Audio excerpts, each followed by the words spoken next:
दोस्तों आपके लिए हम देख रहे हैं हिंदी का पेपर जो 2023-24 का है। आप देख सकते हैं यहाँ पर और इनके प्रश्नों के उत्तर देखते हैं इस वीडियो के माध्यम से। और आपके ज़िले में भी ऐसा ही प्रश्न आ सकता है, बिल्कुल आपको तैयार करना है, अपने आप को बेहतरीन तैयार करिए। इस बार प्रश्नों का पैटर्न बहुत ज़्यादा चेंज हो चुका है और आप सोच रहे हैं अगर आपने पिछले सालों के प्रश्न पत्र पढ़ लिए हैं तो आप कामयाब हो जाओगे, तो थोड़ा-सा आपकी गलतफ़हमी रह जाएगी यहाँ पे। पहले प्रश्न से शुरुआत करते हैं। इस ज़िले का जिस भी ज़िले का पेपर है आप देख सकते हैं किस ज़िले का है, हमें नहीं पता है, बच्चे ने हमें अभी-अभी भेजा है, बोला है कि सॉल्यूशन चाहिए। हिंदी कथा साहित्य के शिखर पुरुष माने जाते हैं, तो साहित्य के शिखर पुरुष जो है उनको माना गया है प्रेमचंद। ठीक है, तो यहाँ पे जो है 100 ऑप्शन आपका बिल्कुल सही आंसर हो जाएगा। अगला जो प्रश्न है, अगर जिन विद्यार्थियों ने ये पेपर दे दिया है तो वो अपना स्कोर कमेंट कर सकते हैं कि उनका कितना स्कोर आया है। मैं छोटे प्रश्नों के उत्तर बताता हुआ चल रहा हूँ आपको। निम्नलिखित में से कृष्णा सोवती की रचना है, तो कृष्णा सोवती ने बहुत सारी रचनाएं लिखी हैं जिसमें उनका एक बहुत बड़ी रचना है समय सरगम। ठीक है, तो यहाँ पे ऑप्शन करेक्ट हो जाता है। आगे बात करें तो विधायी संभाषण के आधार पर लेखक के अनुसार विछड़न का समय होता है। तो विछड़न जब हम बिछड़ते हैं तो कैसा समय होता है लेखक के अनुसार? वो करुणा उत्पादक होता है। तो यहाँ पर जो है ब ऑप्शन करेक्ट हो जाएगा। सत्यजीत राय को अंतर्राष्ट्रीय स्तर पर प्रतिष्ठा प्राप्त करवाने वाली फिल्म का नाम जो है वो पाथार पांचेली है। यहाँ पे दो ऑप्शन करेक्ट हो जाएगा। नेक्स्ट जो क्वेश्चन है इसकी बात करते हैं। निम्नलिखित में से मीरा जिस काव्य धारा की महत्वपूर्ण भक्त कवित्री थी वो कौन सा था? तो वो प्रेम मार्गी धारा था। ठीक है ना, या कृष्ण भक्ति धारा, तो यहाँ पे नहीं है ऐसा ऑप्शन। नेक्स्ट जो क्वेश्चन है, कबीर ने किताबी ज्ञान के स्थान पर निम्नलिखित को प्रमुखता दी। तो उन्होंने जो है आंखों देखा सत्य अनुभव को जो है प्रमुखता दी है। तो यहाँ पे ऑप्शन करेक्ट हो जाता है। जनसंचार का सबसे नया लेकिन तेजी से लोकप्रिय हो रहा माध्यम है, तो कौन सा है? तो आप सभी जानते हैं जनसंचार का इंटरनेट जो आप उपयोग कर रहे हो अभी के अभी। नेक्स्ट जो क्वेश्चन है इसकी बात करते हैं। हिंदी का पहला साप्ताहिक पत्र था, तो उतंड मार्तंड जो है ये पहला साप्ताहिक पत्र था। यहाँ पे ऑप्शन करेक्ट हो जाता है। निम्नलिखित में से तत्सम शब्द नहीं है, तो दूध जो है आपका तत्सम शब्द नहीं है। नेक्स्ट जो क्वेश्चन है, किसी पत्र ज्ञापन इत्यादि का उत्तर समय पर प्राप्त नहीं होता, तब याद दिलाने हेतु भेजे जाने वाले पत्र को कहते हैं, तो उसको हम कहते हैं अनुस्मारक। ठीक है, अनुस्मारक कहा जाता है उसको। राजस्थान का लोक नृत्य सभी को पता है, हम तो राजस्थानी ही है, दिल भी हिंदुस्तानी है, तो यहाँ पे घूमर हो जाएगा। जो सदा से चलता आ रहा हो, इस वाक्य के लिए प्रयुक्त एक शब्द जो है आपको बताना है, तो उसको हम सनातन कहते हैं। हमारा सनातन धर्म धर्म है जिसको हम बोलते हैं, तो सनातन जो है सदा से चला आता है। इसमें रिक्त स्थानों की पूर्ति करनी है।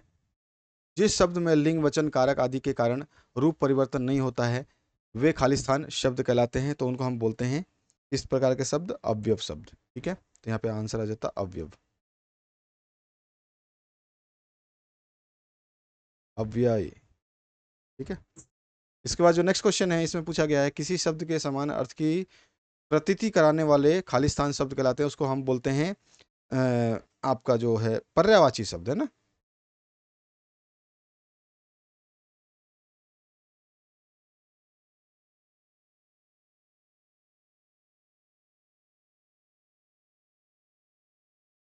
नेक्स्ट जो क्वेश्चन है, इस शब्द के समान अर्थ की सॉरी वे शब्द जिसके सार्थक खंड नहीं किए जा सकते तथा अन्य शब्दों के योग से नहीं बनते हैं वे खालिस्तान शब्द कहलाते हैं, उनको हम रूढ़ शब्द बोलते हैं।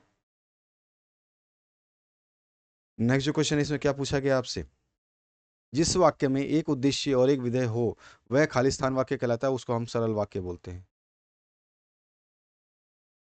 नेक्स्ट जो क्वेश्चन है, परिश्रम करने वाला कभी है नहीं हारता, इस वाक्य में खालिस्तान अव्यय है, तो इसमें जो है क्रिया विशेषण अव्यय है।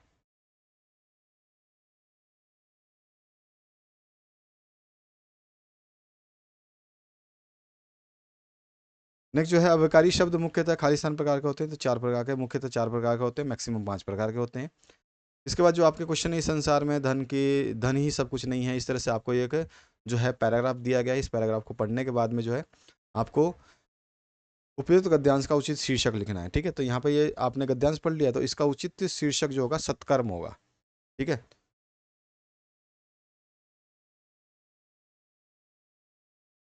सत्कर्म जो है इसका उचित शीर्षक होगा। बाकी क्वेश्चनों के आंसर जो है आसानी से आप बता सकते हैं, पैराग्राफ में सब कुछ लिखा हुआ है। इसके बाद जो है आपका नेक्स्ट क्वेश्चन बनता है जिसमें पद्यांश को पढ़ना है। यहाँ पे कविता दी गई है यहाँ से लेकर के यहाँ तक, इसको पूरे को पढ़ने के बाद में जो है यहाँ पे आपको इसका गद्यांश का शीर्षक भी देना है, साथ ही साथ जो है इस क्वेश्चनों के आंसर भी देने हैं। आगे हम अगर बात करें तो गलता लोहा के पात्र मोहन का चारित्रिक विशेषताएं क्या थी आपको बताना है। नेक्स्ट क्वेश्चन है, निर्भय भया कछु नहीं व्यापोय कटे कबीर दीवाना। तो पंक्ति कबीर ने क्या भाव व्यक्त किया है। तो उपयुक्त कंति यहाँ पे देखो, ये आपका बोर्ड एग्जाम नहीं है, इसमें मिसप्रिंट बहुत सारे मिलते हैं। 9वीं का पेपर हो उसमें भी मिसप्रिंट मिलेगा, 11वीं का पेपर हो उसमें भी मिसप्रिंट मिलेगा। स्कूल के जो टीचर है, अगर आपको कोई डाउट होता है तो टीचर जो है मिसप्रिंट को सही करवा देते हैं।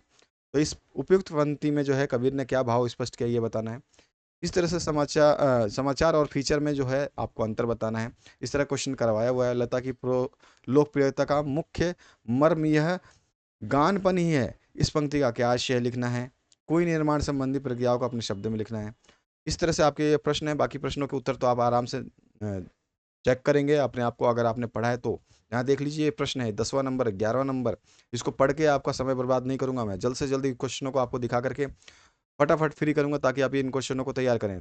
13 नंबर 14 नंबर है ना, अथवा पाठ दिया गया आपको। 15 नंबर फिर 16 नंबर। आ जाइए नीचे। इसका फिर खंड द शुरू होता है, पद्यांश की सप्रसंग व्याख्या करनी है। एक तो पद ये है आपका और एक पद ये है, ठीक है। और यहाँ पर जो है गद्यांश दिया गया है, इस गद्य की व्याख्या करनी है। या तो आप ये कर लीजिए या तो फिर आप ये वाला कर लीजिए, दोनों में से आपको कोई भी एक ही करना होगा। उसके बाद जो है 19 और 20 नंबर क्वेश्चन है आपके सामने। जो प्रश्न पत्र है इसको तैयार करिए बेहतरीन तरीके से, क्योंकि आपके जिले में भी ये पेपर आ सकता है। तो आपको सावधान रहना है, सतर्क रहना है, पढ़ते रहना है। जितने भी पेपर, अभी मैंने हिंदी के 4-5 जिलों के पेपर डाल दिए हैं, अगर आपने उनको देख लिया होगा तो आप आसानी से समझ सकते हैं कि आपका पेपर कैसा आने वाला है। और साथ ही साथ आपका स्कोर भी बहुत बेहतरीन हो जाएगा। तो आपके ऊपर डिपेंड है कि आप कितना बेहतरीन पढ़ना चाहते हैं। जितनी ज़्यादा वीडियोस आप पढ़ेंगे उतनी ज़्यादा आपको जो है रिलैक्सेशन फील होगी और आपके नंबर जो है बढ़ेंगे। तो विश्वास करता हूँ कि आपने ये पेपर देख लिया होगा और इसको तैयार भी कर रहे होंगे आप। बाकी प्रश्नों के उत्तर मैंने और भी दिए हुए हैं, उनको जरूर देख लेना। प्लेलिस्ट आपके सामने हमेशा आती है, जब वीडियो खत्म होता है तो यहाँ प्लेलिस्ट आती है, डिस्क्रिप्शन में प्लेलिस्ट दिया गया है। Thank you very much, have a good day.